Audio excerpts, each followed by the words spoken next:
end zone. Nice. Oh, boy. And that right there is a touchdown. Or is it a touchdown?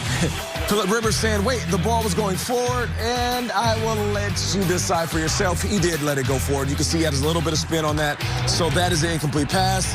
The Colts would punt the ball. Okay, ensuing Packers possession. Aaron Rodgers dropping back in his own end zone. He lets this one. 3rd and 10. And it is a dime. Who catches it? Marquez Valdes-Scantling. Had himself a day, but his name will come up again. Okay, 6 plays later, Aaron Rodgers, who is he looking for? This is back of the end zone.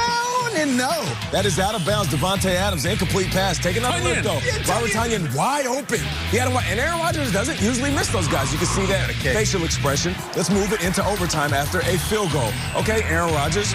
Who is he going to look for? Marquez Valdes-Scantling, and the ball's out. The ball is out. It was 2nd and 2, and Marquez Valdes-Scantling, who we love on the show, say his name quite a bit. He fumbles it. Colts will then take advantage. Who is that? Blankenship.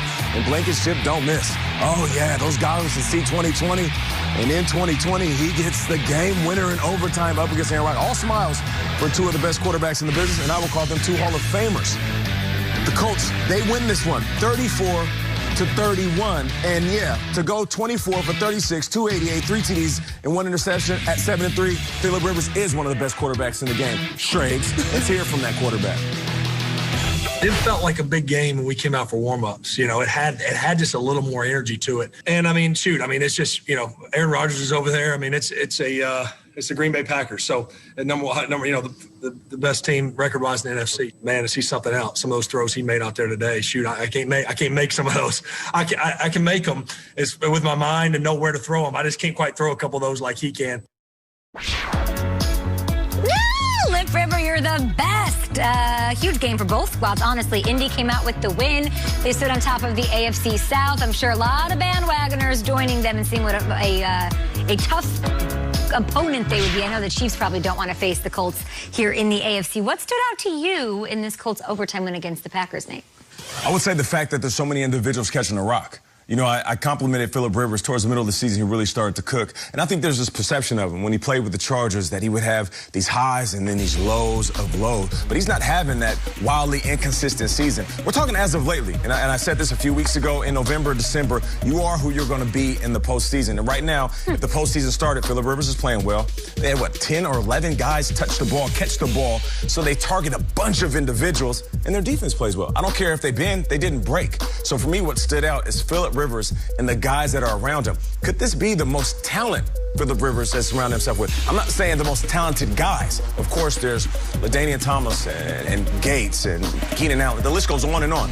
But I'm talking about balance. 10 or 11 dudes every single game that he can throw the ball to. And what makes that special is you have Frank Reich there that knows how to game plan for defenses. That's what was special about this win. They look good. They're loaded. They were getting hammered early in this game, and they came back. They were down big at halftime. They fought. They battled.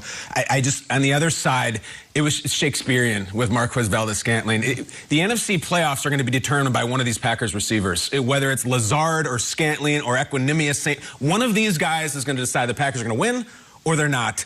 And Marquez, he had the night. It was his thing. He caught the huge pass over the middle. He's catching balls all over. And then you go to him in overtime, and it's just a matter of trust. And we're going to put the ball in his hands. And he just makes a huge mistake. It was a good defensive play, but also, like, the ball wasn't properly put away. It was ugly. He didn't have it where he should have. This is a mistake. This is not just a fluky play. In a big moment, Marquez fumbled. Look where the ball is. That's not how you hold it. He doesn't even have it properly at all. The other hand's not over. And if you really are believing, like, the loaded psyche of Rodgers and these receivers and them trying to get over this hump, this was a big moment because we gave it to you, and we trust you, and you're having a day. And then he absolutely, literally fumbled it right in front of everybody in the moment where they had it. There's going to come another one of these moments in about 6 or 7 weeks where either he makes the play or he doesn't. And this day, heartbreaking if you're a Packers fan, but the Colts were the better team. Just Shakespearean tragedy from those receivers, man. I'll double down on it. Rodgers was amazing last night, and that play was heartbreaking. And I was so curious to see what version of Rodgers we got afterwards, because here we go. We got the ball. They just get the field goal. A field goal ties it, touchdown. Rodgers has this horrible fumble happen, and he's smiling, and he's upbeat. And then they asked him afterwards in his press conference about, okay, Marquez Valdes-Scantling fumbles the ball. And Rodgers has not always been a warm and cuddly teammate to younger players. Here's what he said. Here was the quote. We could bring it up.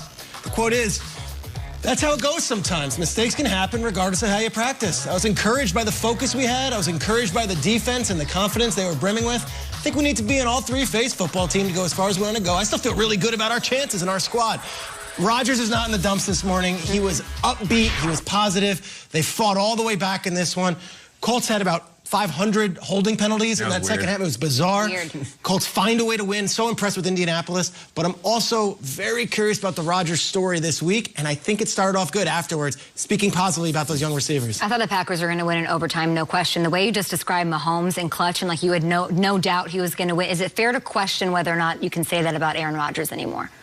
No, because Rodgers was magnificent. That's a freak fumble to me. Yeah, so we still hope. So is he in that club with Mahomes? And at the end, like I had no doubt. I was like, sure.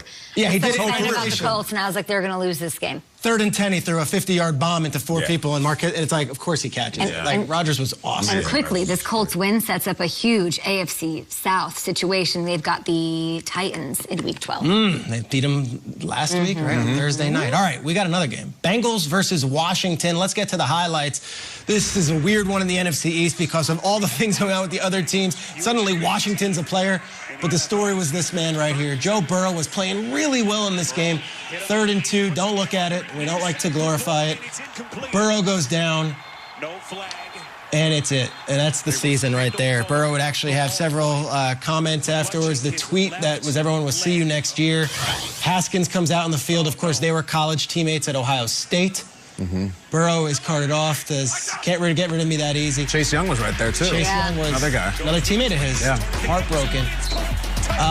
The Washington football team would then have a clutch finish here, coming back from behind, would lead themselves to victory. Alex Smith played great in the second half, but the big story was the loss of the #1 overall pick and possibly the offensive rookie of the year, Joe Burrow. A big loss for the league and a huge blow to Cincinnati and what they were trying to build here. Let's bring in Ian Rappaport now. Rap sheet, you never want to see that. I'm rocking the Who Day sweatshirt today in honor of Joe Burrow, who already tweeted that he'll be back and you can't get rid of him that easy. Our hearts go out to him, of course, to all the Bengals fans out there. What's the latest with Joe Burrow? Yeah, it was very clear right when the injury happened, and certainly from the reaction on the field to the players, everybody knew it was serious. Everyone knew that Joe Burrow, as you mentioned, potentially the offensive rookie of the year, and certainly someone the Cincinnati Bengals planned to build around for the next 15 years, had suffered an injury that put his 2020 season in doubt. I am told the initial diagnosis on Joe Burrow was a torn ACL. He could potentially have other damage as well in his knee, and that often happens when you have a contact ACL injury. Burrow's going to get an MRI today to confirm, but I sense no optimism as far as him potentially being back this season. As he essentially said in his tweet, expect a full recovery for the 2021 season, but obviously for Joe Burrow,